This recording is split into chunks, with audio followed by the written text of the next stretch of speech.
Rồi, hôm nay em lại lên đường nhá. phong cách châu.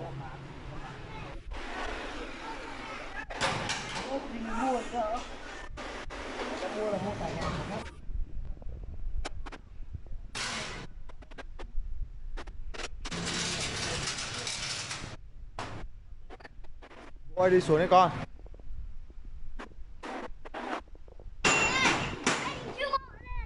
Được.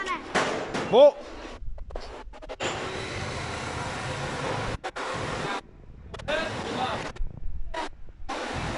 Sợ quá rồi đấy. Anh không về được, không về kịp. Phải.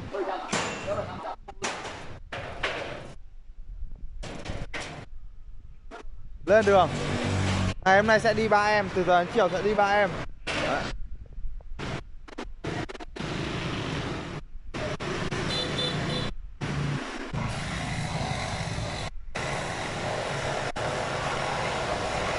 Chào bạn.